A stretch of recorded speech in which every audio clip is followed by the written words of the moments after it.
학교에 가면 학생들이 시험을 봅니다. 제가 미국에 오니까 저도 좀 공부할 때 보니까 매주 금요일은 시험을 보더라고요. 시험을 보게 되는데 여러분, 시험이라고 하는 것은 단순히 성적을 매기거나 혹은 심지어 학생들을 괴롭히기 위한 것은 아니죠. 시험은 그동안 배운 것을 이 학생이 얼마나 이해하고 있는지 이렇게 점검해서 부족한 부분을 보완하게 하고 또 스스로 그 문제에 직면해서 해결하는 능력을 키우도록 도와주는 그런 계기가 됩니다. 또한 이 시험을 통과함으로써 이제 보다 더 나은 그 다음의 단계로 성장할 수 있는 자격을 갖추게 합니다.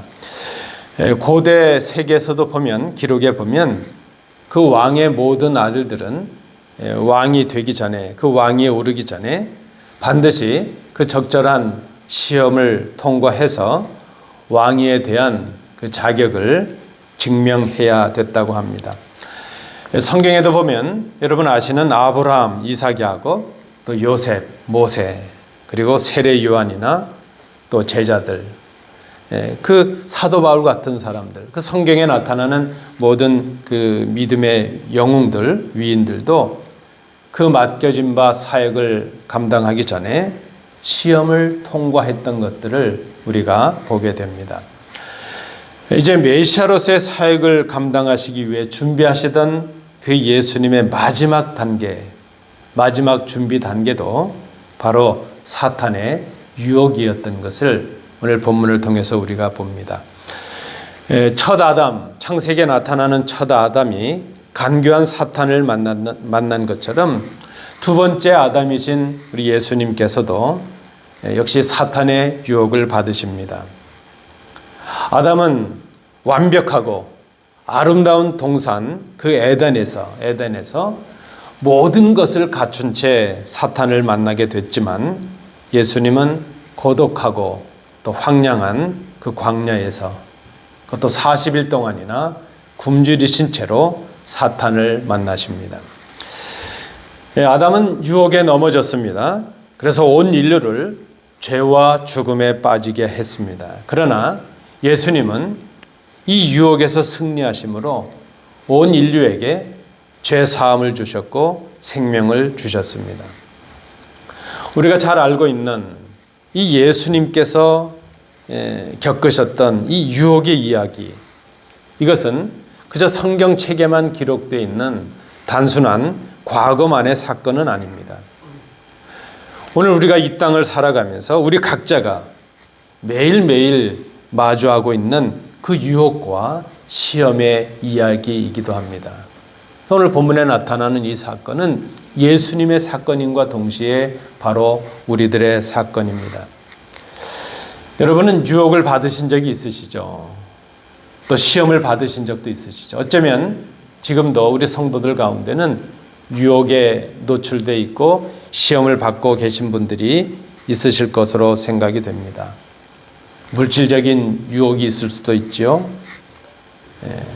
또 이성적인 유혹이 있기도 하죠. 명예나 권력의 유혹이 올 수도 있습니다. 우리 앞에 이런 유혹들이 다가올 때 우리는 종종 흔들리는 것을 경험합니다. 어떤 때는 고민도 하죠. 내가 예수 믿는 사람인데 왜 이런 유혹을 받아야 되는가? 유혹이 있다는 것 자체, 시험이 있다는 것 자체 때문에 우리가 낙심하기도 합니다. 그런데 여러분, 예수님께서도 지금 동일한 유혹을 받으셨다는 이 사실이 우리에게 위로가 되는 것을 우리가 생각합니다. 그리고 그 사탄의 유혹이라 할지라도 그것을 이겨내면 하나님의 시험, 하나님의 연단을 통과하는 기회가 될 수 있다는 것을 우리가 발견하게 됩니다. 우리의 문제는 그것입니다. 우리가 어떻게 하면 날마다 우리에게 다가오고 있는 이 유혹과 시험을 이기고 승리할 수 있을까? 오늘 이 본문을 통해서 우리가 생각을 해봅니다. 첫 번째죠. 첫 번째 시험이 있는데 떡으로 배를 채우라 그랬습니다. 사탄은 예수님께 첫 번째 시험을 던집니다. 언뜻 보면 이 사탄의 유혹은 그저 육신적인 굶주림에 대한 그 굶주림의 욕구에 대한 유혹으로만 보여집니다. 그런데 이 유혹의 본질적인 내용은 두 번째 유혹에서도 반복되고 세 번째 유혹에도 내포되어 있는 바로 이 사탄이 표현하는 이 표현에서 드러납니다. 내가 만일 하나님의 아들이거든, 이런 표현이죠. 내가 만약 하나님의 아들이라면 바로 이 표현입니다. 여러분 기억하시는 대로 세례 요한에게 세례를 받으시던 예수님께서 하늘로부터 큰 음성이 들려왔습니다. 이는 내 사랑하는 아들이요 내 기뻐하는 자라 하는 하나님의 말씀이었습니다. 지금 이 사탄은 예수님을 시험하면서 당신은 하나님의 아들이 아니요 그렇게 부정하고 있지 않습니다.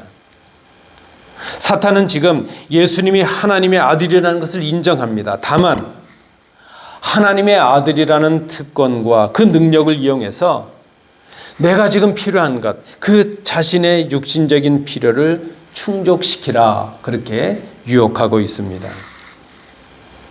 뭐 쉽게 표현하면 그것 아니겠어요? 왜 하나님의 아들이라면서 이렇게 굶주리고 있어? 하나님의 아들이라면 능력이 있을 텐데 내가 가진 능력으로 이 돌들을 가지고 빵을 만들어서 좀 먹게 해. 그래서 배불려 봐. 배를 채워. 그렇게 지금 달콤한 유혹을 하고 있습니다. 여러분 굶는 거 힘드시죠? 저는 한 끼 두 끼만 굶으면 눈이 쓱 들어가고 눈에서 벌레가 나오는 것 같아요. 막 힘들어요. 어지럽고 그래요. 40일을 굶으셨어요.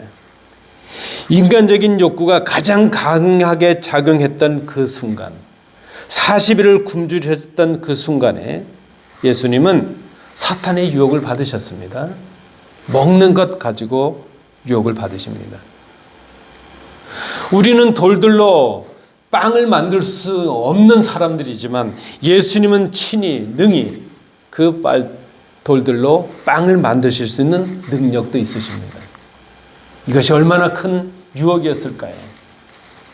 능력 없는 사람들에게 이 유혹은 유혹이 아니에요. 그러나 할 수 있는 예수님에게 이 유혹은 큰 유혹임에 틀림이 없습니다. 이 유혹에 대해서 예수님은 신명기 8장 3절 말씀을 인용해서 단호하게 대답하고 계십니다. 여러분 이 신명기 내용을 좀 기억해 볼 필요가 있죠. 모세는 이스라엘 백성에게 하나님께서 그들을 40년 동안 광야로 인도하시고 낮추시고 시험하셨다는 것을 기억하라고 말씀을 합니다. 그 시험 중에 하나는 바로 가람, 물 마시지 못하는 것과 먹지 못하는 굶주림에 대한 시험이었고 하나님께서 그 굶주림을 위한 만나를 주시는 사건이 본문에 기록이 됩니다. 그때 이스라엘을 굶주리게 하시고 하나님께서 이스라엘을 시험하신 것은 사람이 떡으로만 살 것이 아니라 여호와의 입에서 나오는 모든 말씀으로 사는 줄을 알도록 가르치기 위함이셨다는 것입니다. 하나님께서 하나님의 백성들을 돌보신다는 것을 신뢰하고 믿으라 하는 바로 그 말씀이었습니다. 여러분, 이 사탄의 유혹이 간교한데요. 사탄의 유혹이 간교한 것은 처음부터 죄가 될 만한 행동을 하라고 유혹하고 있지 않기 때문입니다. 처음부터 하나님을 믿지 말라 그렇게 유혹하지 않습니다. 이 돌들을 가지고 빵이 되게 하라는 것, 그 자체는 죄된 일도 아닙니다. 그러니까 지금 이 사탄의 유혹은 단순한 굶주림의 문제, 단순한 먹을 것의 문제로 끝나는 유혹이 아니었다는 바로 그 말씀입니다. 사탄은 예수님이 자신의 능력을 사용해서 하나님의 뜻이 아닌 인간적인 필요를 채워보라고 지금 유혹하고 있습니다. 이스라엘을 광야에서 연단하셨던 것처럼 예수님도 지금 자신을 광야에 있게 하신 그 하나님께서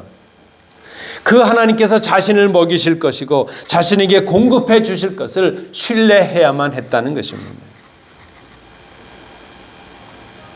예수님은 능력이 있으셨지만 예수님은 지금 돌로 빵을 만들면서까지 자신이 하나님의 아들이라는 것을 증명할 필요가 없었다는 바로 그 말씀입니다. 사탄은 오늘도 우리의 연약한 부분을 이용해서 우리에게 필요한 것을 주시는 분이 하나님이시라는 것을 부인하라고 유혹을 합니다. 우리의 물질적인 필요를 영적인 필요보다 앞세우라는 그런 유혹입니다. 사실 잘 생각해 보면 죄된 것도 아니에요. 먼저 내 필요를 좀 채워보라는 바로 그것입니다. 예수님은 우리에게 말씀하실 때에 우리가 먹는 것, 입는 것, 마시는 것, 물질의 중요성을 부인한 적은 없으셨습니다. 그러나 말씀하십니다. 그것이 삶의 전부가 아니라는 것입니다. 하나님의 말씀과 하나님의 뜻을 따르는 것이 진정한 생명이라는 것을 말씀하십니다. 육신의 양식뿐만이 아니라 하나님의 말씀이 진정한 우리의 생명의 양식이라는 것을 말씀하십니다. 우리의 물질적인 필요와 욕구는 잠시 동안은 우리를 만족하게 할 수 있지만 진정한 그 만족은 오직 하나님의 말씀을 통해서만 우리에게 주어진다는 것을 기억하라, 그것입니다. 여러분, 우리는 날마다 육체적이고 물질적인 시험을 당하며 삽니다. 감당하기 어려울 때도 있습니다. 그러나 그 물질적인 유혹이 우리에게 다가올 때 생각해야 됩니다. 나의 물질적인 필요를 채우기 위해 하나님의 뜻을 저버리고 있지는 않은가. 사탄은 우리의 연약한 부분을 통해서 바로 그것을 미혹하려고 합니다. 두 번째 이야기입니다. 사탄은 두 번째로 이제 예수님을 성전 꼭대기로 데려가서 다시 말합니다. 역시 사탄은 내가 하나님의 아들이라면 이라는 말로 시작을 합니다. 그리고 이번에는 하나님의 말씀을 인용해서 말합니다. 하나님께서 이스라엘의 신실한 사람들을 보호하실 것이라는 시편 91편 11절 12절의 말씀을 인용합니다. 하나님이 너를 보호하실 테니 뛰어내려서 하나님이 보호하시나 안 하시나 한번 시험해 보라 하는 바로 그 유혹입니다. 이것은 어떻게 보면 의도적으로 자신을 위험에 처하게 해서 하나님의 사랑을, 하나님이 나를 지금 사랑하시나 안 하시나 하는 것을 시험해 보라는 그런 유혹입니다. 여러분, 한번 이 장면을 상상해 보십시오. 수많은 사람들이 보고 있는데 만약 예수님께서 그 성전의 높은 곳에 올라가서 몸을 확 던지셨어요. 근데 갑자기 하늘에서 천군 천사들이 나타나서 예수님을 떠받들어서 그 예수님을 보호한다면 그 사건을 목도했던 사람들이, 얼마나 많은 사람들이 예수님을 환호하고 예수님을 따르게 될 것입니까? 참 매력적인 유혹 아니에요? 그렇게 되면 메시아로서의 복음 전파 사역, 그것도 더 쉬워지지 않겠나? 그런 생각도 해볼 수 있지 않겠습니까? 그러나 여러분, 만약에 예수님께서 그렇게 하셨다면 그 순간에 십자가를 지고 세상 죄를 위한 어린 양으로 오게 하셨던 하나님의 뜻은 사라지고 마는 것입니다. 여러분, 우리가 누구가 나를 사랑하는가 아닌가 하는 것을 확인하기 위해서 자신을 위험에 던지는 것, 이것 얼마나 무모한 일입니까? 우리가 하나님의 사랑을 확인하기 위해서 나를 위험에 처하게 한다면 그것은 자신을 사랑하시고 보호하시는 하나님에 대한 얼마나 큰 의심이 되고 불신앙이 될 것인가 하는 것을 생각해야 됩니다. 그런데 여러분, 우리는 때때로 이런 시험에 빠지게 됩니다. 하나님이 진짜 나를 사랑하신다면 내가 이 일을 해도 아무 문제가 없어야 된다, 그렇게 생각하죠. 하나님이 정말 살아계신다면 내가 지금 원하고 있는 이런 것들을 이제 이루어 주실 것이다. 그리고 그것이 이루어지지 않으면 하나님이 나를 버리셨나 봐, 그렇게 생각을 합니다. 날마다 어려운 일 앞에서, 우리 한계 앞에서 우리는 그런 생각을 하죠. 하나님이 나를 위해서 기적을 베푸시는 것이 당연하고 그것이 바로 하나님이 나를 사랑하고 계신다는 증거가 될 것이라 그렇게 생각을 합니다. 그런데 여러분, 이런 신앙은 하나님을 믿는 신앙이 아닙니다. 이런 신앙은 나의 목적을 위해서 하나님을 이용하는 신앙입니다. 그것은 무당을 찾아다니는 것과 다를 바가 없고 저기 큰 나무에 가서 그저 복을 비는 것과 다를 바가 없다는 것입니다. 하나님을 우리의 뜻대로 사용하려는 잘못된 신앙입니다. 잘못된 생각입니다. 그러나 하나님은 우리의 뜻을 따라 움직이신 분이 아니신 것을 우리가 기억해야 됩니다. 하나님은 우리의 믿음의 대상이십니다. 우리의 시험의 대상이 아님을 기억해야 됩니다. 우리는 오히려 하나님의 뜻을 구하고 순종해야 됩니다. 예수님은 이 유혹에 대해서 신명기 6장 16절을 인용해서 말씀하십니다. 주 너희 하나님을 시험하지 말라.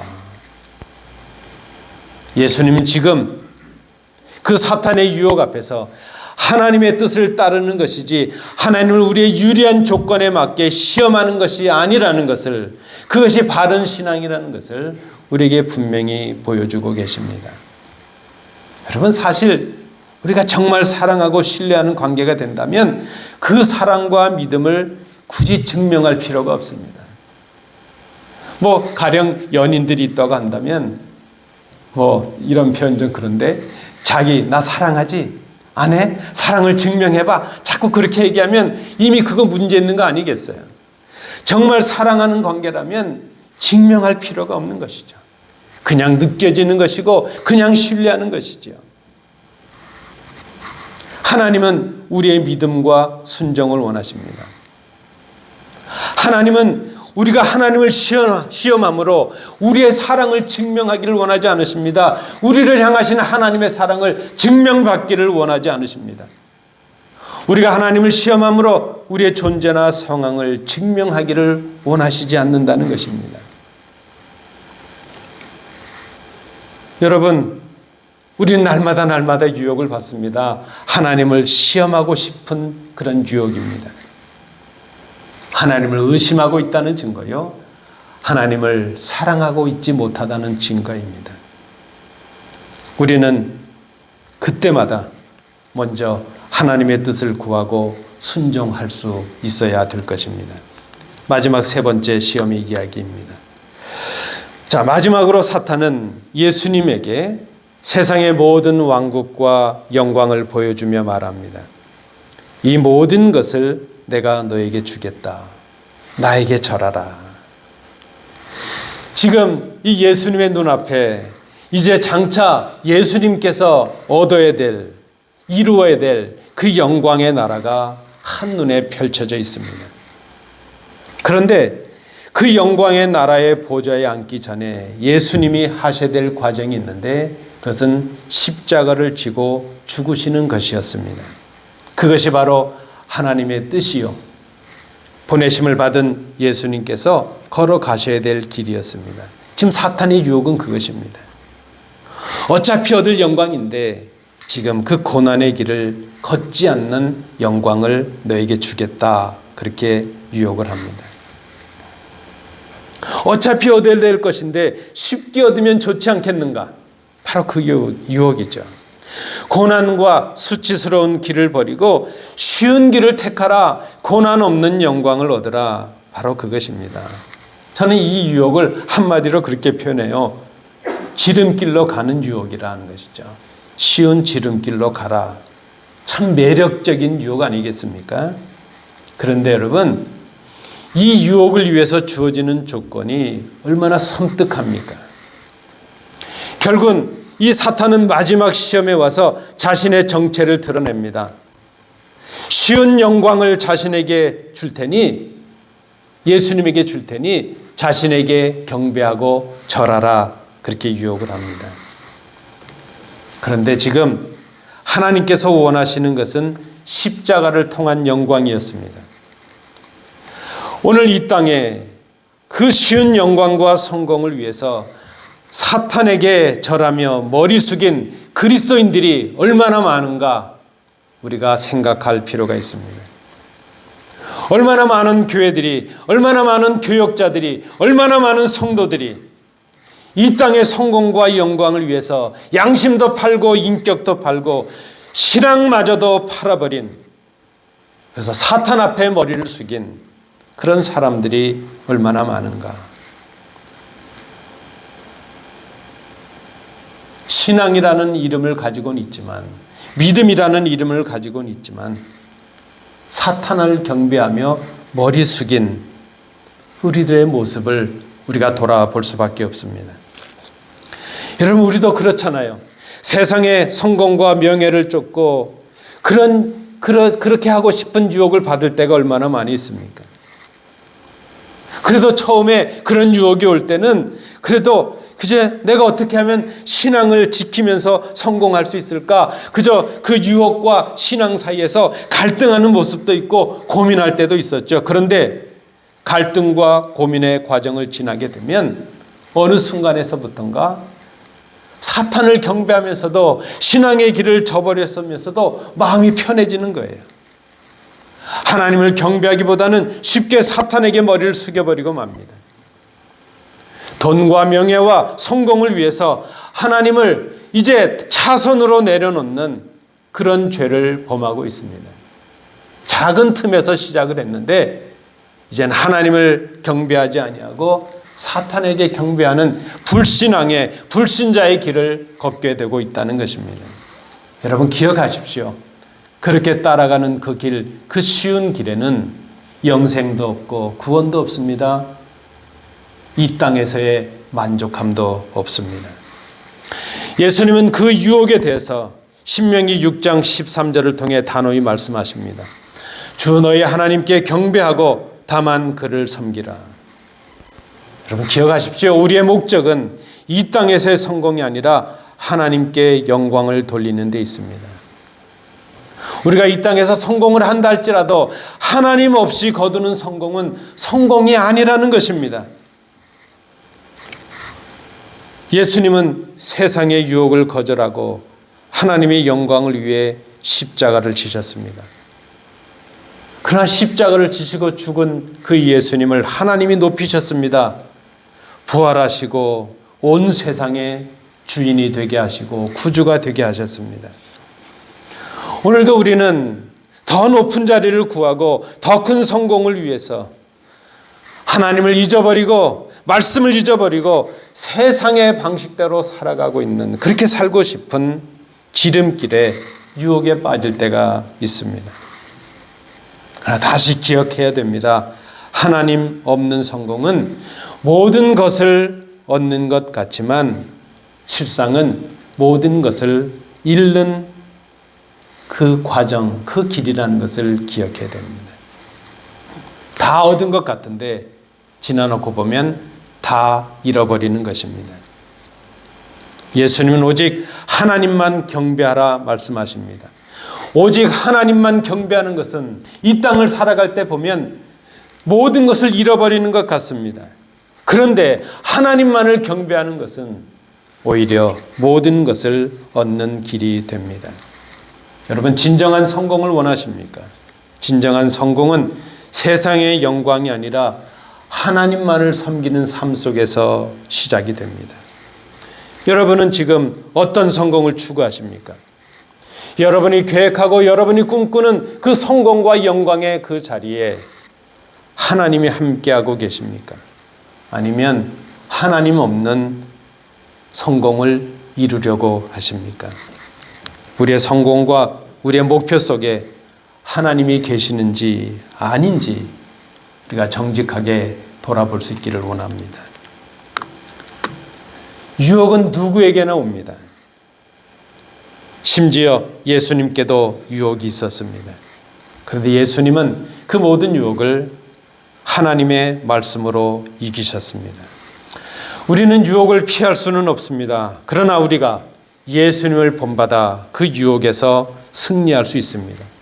그리고 그 사탄의 유혹을 이기는 것이 곧 하나님의 시험, 연단의 과정을 통과하고 성장하는 기회가 됩니다. 마귀의 유혹을 물리친 예수님께 천사들이 나와서 수종을 들었습니다. 그리고 예수님은 그 시험을 통과하신 후에 공생애를 시작하시면서 하나님의 나라를 선포하시는 본연의 사명을 감당하셨습니다. 바로 예수님의 승리가 우리의 승리이기도 합니다. 우리가 시험을 받을 때에 예수님처럼 하나님의 말씀을 붙잡고 승리하는 그 길을 예수님께서 우리에게 허락해 주셨습니다. 여러분, 우리가 오늘은 좀 구체적으로 한 가지를 실천할 수 있기를 원합니다. 이제 이번 한 주간 매일 아침마다 하나님의 말씀 한 구절을 묵상하고 그 말씀을 붙잡고 기도하고 하루를 시작해 볼 수 있기를 권합니다. 그 말씀을 종일토록 암송하면서 주님을 묵상할 수 있기를 원합니다. 예수님처럼 유혹을 말씀으로 이기는 삶을 살아가는 승리의 삶을 경험하게 되실 것입니다. 하나님의 말씀과 기도로 승리하신 예수님처럼 우리도 시험 이기기를 경험하는 한 주간이 되시기를 축복합니다. 기도하겠습니다.